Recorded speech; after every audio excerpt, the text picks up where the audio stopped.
Salut à tous, j'espère que vous allez bien et que tout se passe mieux pour vous. Bon, information un peu plus drôle et un peu plus gay.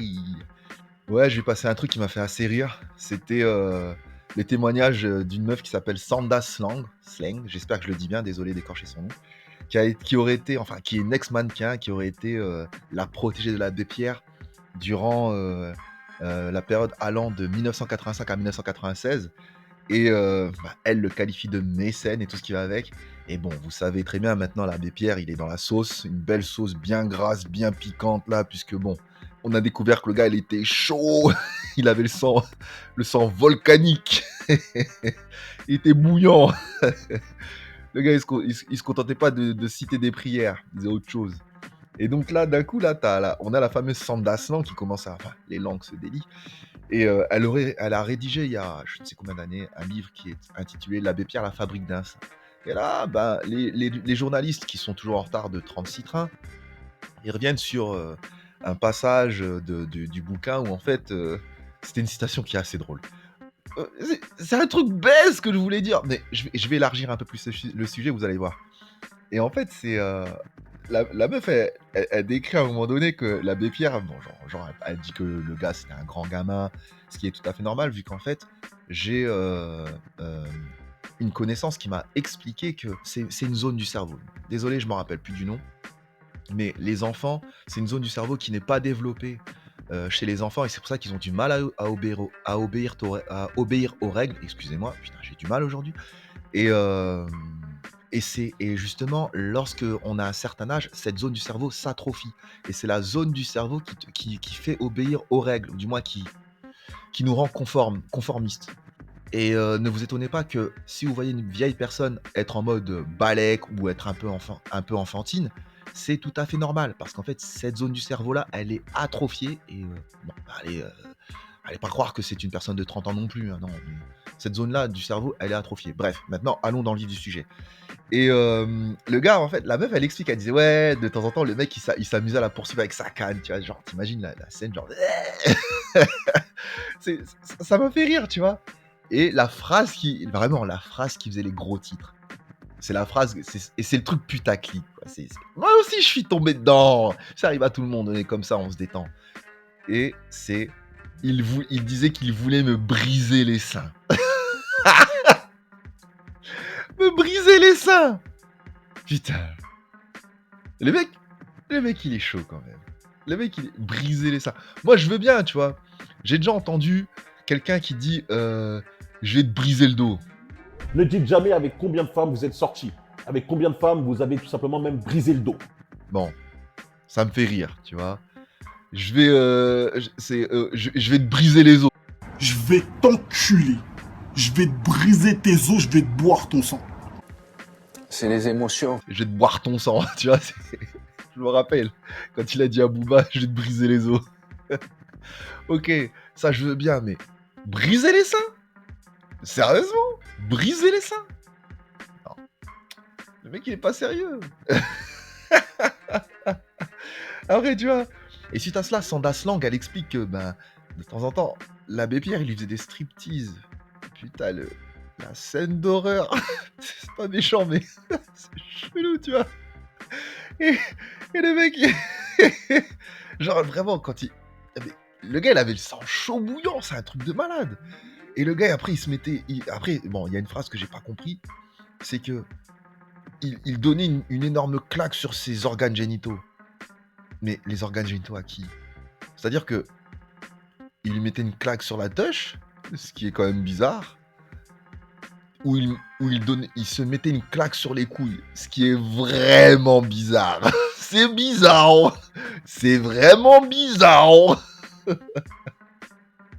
Tu vois En fait, franchement, au bout d'un moment, je me dis, mais moi, je suis un mec normal.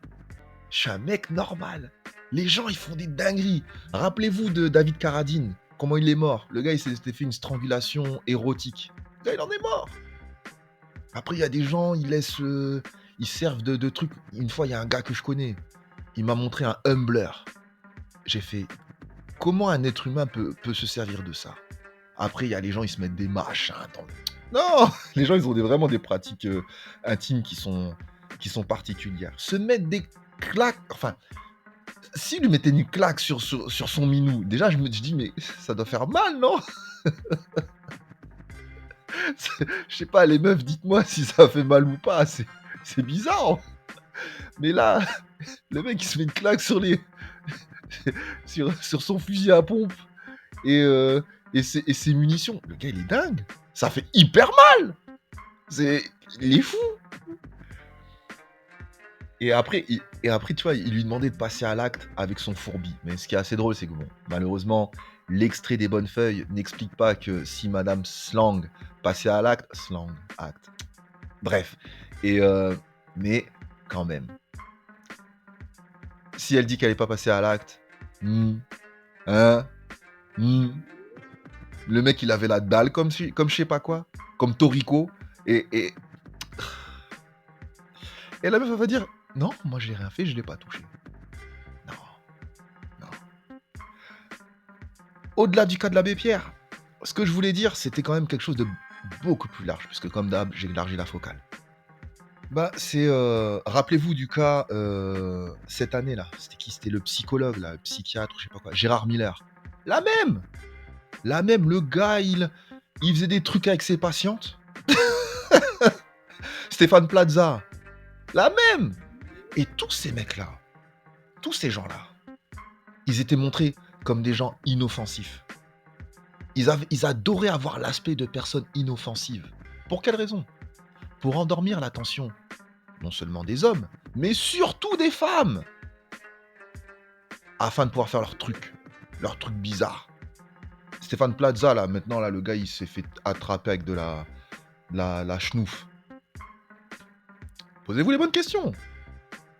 Mais ce qui est assez drôle, c'est que, tu vois, des mecs comme l'abbé Pierre, voilà, je dis pas, alors, comme d'hab, jurisprudence Polanski, séparer l'homme de l'artiste, hein, c'est ce que je fais. Je dis pas qu'il a rien fait de mal, mais ça reste quelqu'un d'humain. Ça reste quelqu'un d'humain dans le sens où, regardez l'affaire Pellico, sur Coco, je sais pas quoi, là, il y avait tout, il y avait de tout. Les féministes vont dire oui, mais c'est les hommes. Non, mais arrêtez les conneries, parce que quand il s'agit de sexe, et encore plus de sexe bizarre, ben, potentiellement, c'est les hommes qui vont chercher ça. J'accuse pas les hommes, c'est logique. Enfin, il y a une certaine... On va dire, c'est pas logique, mais les hommes vont être plus attirés par des plans bizarres, par des pratiques bizarres. C'est comme ça. Ce qui est quand même marquant dans ces cas de figure, c'est que c'est des, entre guillemets, célébrités. Du moins, ça, c'est les gens qui font en sorte que les gens oublient vite que ce sont eux qui rendent ces gens célèbres. Hein. C'est pas... Tu peux dire ce que tu veux, tu peux être génial si tu veux, mais franchement, si personne te calcule, personne te calculera. Hein. Voilà, c'est tout. Hein. L'hubris, voilà, l'hubris. L'hubris, ils tombent vite dans le piège de l'hubris. C'est-à-dire qu'ils vont tenter un truc au culot, et ça va passer. Pour X raisons. Soit parce que la personne en face est une victime, soit parce qu'elle est subjuguée, soit parce qu'en fait, leur statut, les gens vont trop respecter leur statut, vont avoir beaucoup de déférence vis-à-vis de leur statut, et tout ce qui va avec, ça va passer. Et au fur et à mesure, ils vont retenter, plus loin, plus fort, plus vite, plus haut, et ça va toujours passer. Et là, ils vont être en mode, je m'en bats les couilles. Allez, maintenant ça devient... C'est même plus du culot, c'est la norme. Rappelez-vous, lorsque Donald Trump a été élu, il y a une manifestation féministe. Qui a organisé cette manifestation féministe? Harvey Weinstein. Voilà. Quand ce gars-là a dit la première fois a dit à une actrice, vraiment la toute première fois a dit à une actrice, couche avec moi, si tu veux le rôle. Vous croyez pas qu'il tremblait un peu des mains? Bien sûr que si, il avait peur. Mais à force de coucher avec 5, 6, 10, 30, 100 actrices, il s'est dit, allez, maintenant c'est la norme, c'est normal. Tchic-tchac, boum boum. Et donc, des mecs comme Stéphane Plaza, les mecs comme l'abbé Pierre, comme Gérard Miller, comme Harvey Weinstein, et bien d'autres. Là, il y en a, après c'est des accusations. Hein. C'est des accusations, il n'y a rien qui est prouvé. Là, je parle de personnes dont c'est fortement probable. Bon, l'abbé Pierre, il ne peut pas se défendre. C'est compliqué pour lui. Weinstein, il est en tôle, donc c'est prouvé. Plaza a été condamné. Et Gérard Miller, bon, on l'entend plus trop parler, mais il est dans la sauce. Et il y a un humoriste, je sais pas quoi, là. Lui, par contre, lui, si c'est vrai, c'est un peu chaud. C'est un gars, il s'appelle... putain, il a un nom. Niel, Xavier Niel, je crois. Niel, Pierre Niel, Emmanuel Niel. Ah, je sais... Non, Xavier Niel, c'est celui de Free. Mais son nom, c'est Niel. mais j'ai oublié son prénom. Lui là, il a fait des dingueries avec ses petites copines, c'est un ouf. Et il y a aussi Jean Humbert. Là, je le dis, c'est des accusations, mais c'est des dingueries. Et s'il s'avère qu'elles sont vraies, là, on est sur autre chose. Et là, c'est à ça où je veux en venir, en fait. C'est-à-dire qu'en fait, ces gens se laissent saisir par leur hubris. Et ils font des choses qui sont honnêtement et moralement inqualifiables, impardonnables. Vraiment. Mais ils, ils savent que ils pensent que le système est de leur côté. Ce qui est parfois vrai, ce qui est souvent vrai. Pour quelle raison? Parce qu'arrivé à un certain niveau de célébrité, quand les gens te voient, les yeux s'écarquillent, les bouches sourient, les mains se serrent, les portes s'ouvrent et les cuisses s'écartent. Regardez par exemple, j'avais vu récemment une vidéo de Chris Brown. Chris Brown. Le mec, il arrive à un concert. T'as un gars qui lui dit, le gars qui filmait lui dit, bon, salut Chris. Tiens, j'aime bien ce que tu fais, ou tu fais du bon travail. Chris, il dit, ouais, merci, merci. Chris Brown, il avance. Vous voyez 2-3 gars à côté de lui, une meuf derrière lui, et là, il y a vraiment, et derrière cette meuf ou derrière les gens, son staff, il y a un troupeau de meufs qui les suivent. Un troupeau de meufs. Les gars, je vous garantis, c'était hallucinant. J'ai vu la vidéo, j'ai fait, ah mais ça m'étonne pas que le mec il devient ouf.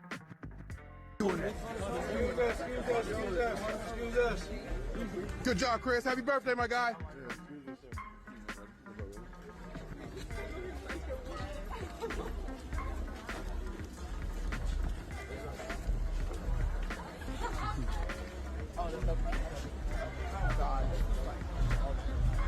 Et c'est la même chose pour Drake. C'est la même chose pour tous ces gens-là, pour les footballeurs, pour les basketteurs. Quand tu viens et que t'arrives, regarde, la dernière fois j'écoutais le témoignage d'une meuf là qui avait couché avec Gazo. La meuf, elle a dit, c'était une meuf qui était sur OnlyFool, OnlyFond, voilà, je sais pas quoi là, je vais pas dire le nom, c'est de la merde. Et elle vient à contact Gazo sur Gazo, un rappeur qui s'appelle Gazo. J'ai jamais écouté un de ses sons, mais je connais son nom. C'est un genre de musique qui dénonce, tu vois ce que je veux dire ou pas? Qui dénonce un peu, tu vois ce que je veux dire, voilà, tu vois ce que je veux dire, les sociétés, en gros, tout ce qui se passe dans les ghettos, bon, on va pas en faire tu vois. Ça veut dire qu'en gros, ça reste toujours sombre, tu vois. Elle le contacte sur Insta, elle lui envoie un DM. Tac, tac, le gars lui donne rendez-vous à l'hôtel. Bim, bim, bim. Et la meuf a raconté ça normal. Mais oui, le gars, il m'a brisé le dos. Elle a dit comme ça, Gazo, il m'a brisé le dos. Je fais, ah! Non, c'est pas possible. Excuse-moi, c'est pas toi la meuf qui s'est fait casser le dos par Gazo? Si, c'est moi. Ça s'est bien passé, hein. Comme il dit, je vais lui casser le dos, il m'a bien cassé le dos. C'est toi que j'ai vu partout là. Tu fais quoi avec une petite valise? Tu retournes à l'hôtel de Gazo? Non, non, non, non, non, non, non, non. C'était quoi cette histoire? C'est vrai? On m'a interrogé, on m'a demandé la personne la plus connue de mon répertoire. J'ai dit c'est Gazo. Je lui ai envoyé un message, il m'a DM, hôtel. Mais le lendemain, on s'est vite supprimé. Mais c'est ça.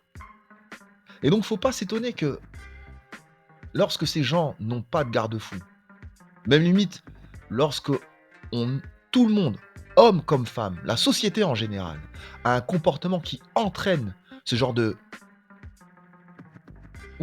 comportement, ce genre d'acte nocif, faut pas s'étonner qu'en fait que ces gens-là, une fois qu'ils sont attrapés la main dans le pot de confiture, ils se disent quoi, j'ai rien fait de mal. Non, on les a encouragés. On n'a rien dit. C'est comme ça. C'est l'hubris. Allez, c'était une petite information vite fait qui est assez drôle. Certes, il n'y avait pas grand-chose à dire, puisque pour moi, ces gens-là sont des dégénérés, les gens du monde du spectacle. Et l'abbé Pierre, c'est un peu triste aussi, parce que franchement, Emmaüs, c'est bien ce qu'il a fait. C'est quelque chose de bien. Et là, son œuvre, en fait, elle est en train d'être complètement retournée sans dessus-dessous. Et les pauvres gars d'Emmaüs, ils sont en train de lutter dur comme fer pour essayer de détacher leur image de l'abbé Pierre, alors qu'en fait, honnêtement, si vous vous rappelez de pas mal de discours, pas mal d'actions qu'a fait l'abbé Pierre, non, vous pouvez pas dire que c'est une ordure. Les gens qui disent que ce mec est une ordure, fermez-la et allez aider les gens dans la nécessité. Allez aider les pauvres, au lieu de venir jouer les perles à morale derrière votre clavier, derrière votre écran. Moi, honnêtement, vous allez me dire, ouais, toi aussi, Cockney, tu fais ça. Bon, déjà, d'une part, j'emmerde les gens du spectacle, mais à côté de ça, vous ne savez pas ce que je fais dans la vraie vie. Vous ne savez pas du tout ce que je fais. Et sachez une chose, je donne beaucoup aux gens qui sont dans le besoin. Ça ne me dérange pas, parce que je le dis tout le temps, je l'ai été. J'ai été dans le besoin, pardon, et c'est tout à fait normal d'aider quelqu'un qui est dans le besoin, sans attendre quelque chose en retour. Parce que je le répète, nous sommes tous liés. Si tu aides quelqu'un, cette personne aidera une autre personne, qui aidera une autre personne, qui aidera une autre personne, et ainsi de suite. En fait, tu ne fais que de générer une réaction en chaîne. C'est déjà bien positif, non? C'est déjà suffisant. T'as pas besoin que ça revienne vers toi. Bref, l'abbé Pierre a fait quelque chose de bien, a fait des choses bien. Faut pas lui tomber dessus. Certes, c'est vrai que bon, le gars, il a pris les cours de, comment il s'appelle là, l'équato-guinéen là, qui était complètement fou, qui a mis enceinte même la femme de son frère. J'ai oublié son nom. Tellement les informations vont vite là. Je vous mettrai sa tête sur le montage. Le gars, il était complètement fou, il se filmait et tout dans la forêt. Mais parce que ce gars-là aussi avait un bon poste dans l'administration. Il s'est fait attraper comme ça. Le mec complètement fou là. Il a même fait des trucs avec avec la femme du chef de la police. Après, wow. N'allez pas dire que Cockney Williams soutient l'abbé Pierre. Pas du tout. Comme je dis, jurisprudence Polanski. Je rigole.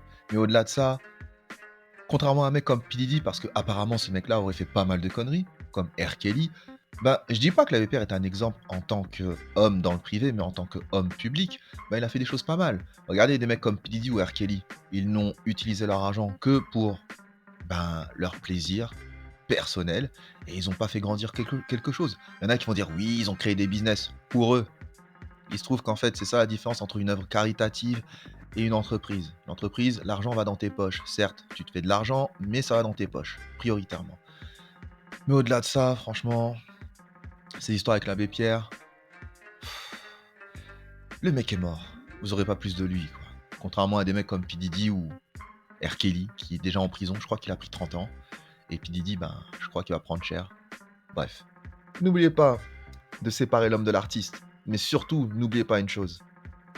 Si ces gens-là, et là je parle aussi de l'abbé Pierre, ont ces comportements-là, c'est parce qu'en fait, on les a pas arrêtés dès le début. Il faut les arrêter. Mais après, bon, le monde est ainsi fait. Bon, pas de citation comme d'hab, puisque c'est l'actualité. Et je vous remercie pour votre temps et pour votre attention. Portez-vous bien, et à très bientôt. Au revoir.